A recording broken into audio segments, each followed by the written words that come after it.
Hey there, my name is Lazy Spicy. I make tutorials on the internet.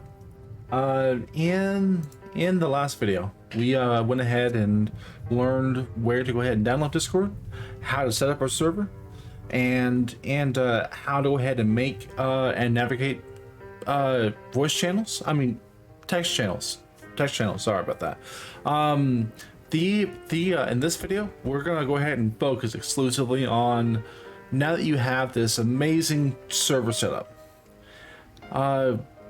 you may or may not have the ability to right off the bat just hop in voice, and setting that up can be a major headache. Thankfully, we'll go ahead and do that now.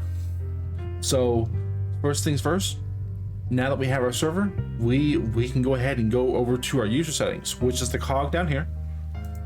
And from there, go to voice and video. And in most cases, your input and output devices, they should be the actual devices you use, such as, let's say you have a headset mic that has a microphone and an actual headset in one thing. If that's the case, you would go ahead and choose both of those, and if something shows up, you can always choose default. With your actual input and output volume, these are dialed in to where I like them, and you are always free to go ahead and copy mine if you want. But these are basically input volume being how loud you are, output volume being how loud everyone else is to you. Feel free to go ahead and dial those in. Next thing to go ahead and go over is the input mode.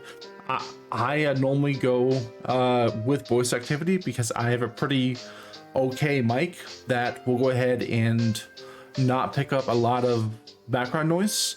You may not have that, so push to talk may be a viable option for you.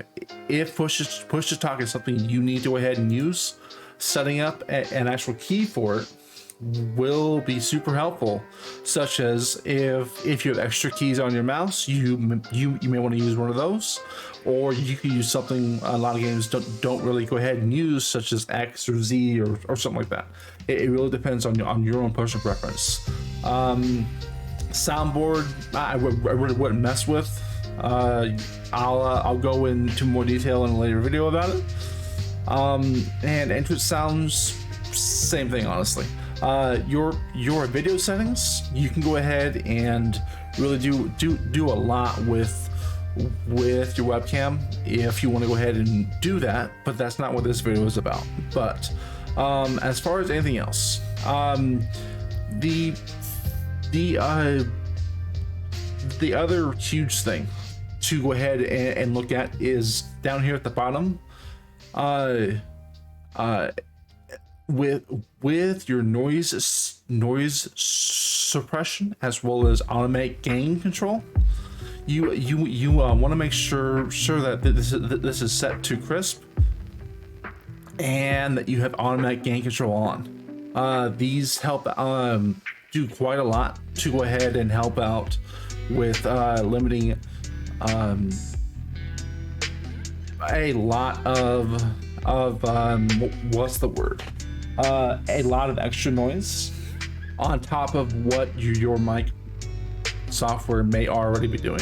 So it's super nice to go ahead and have. And a lot of these other ones are useful in other use cases, but we'll go ahead and once you get stuff going, you can go ahead and test your actual microphone by doing a mic test, which I'll do here. Test. And I can hear myself talking here. So now that I know the actual mic works, I'm good to go. I can go ahead and join a voice channel by clicking the X here and joining the voice channel. So as you can see, I'm in the actual voice channel. I'm still on push to talk, so I'm not talking to the actual voice channel. I'm talking directly to you. So with that in mind, I think that's all we really need to go over in this video.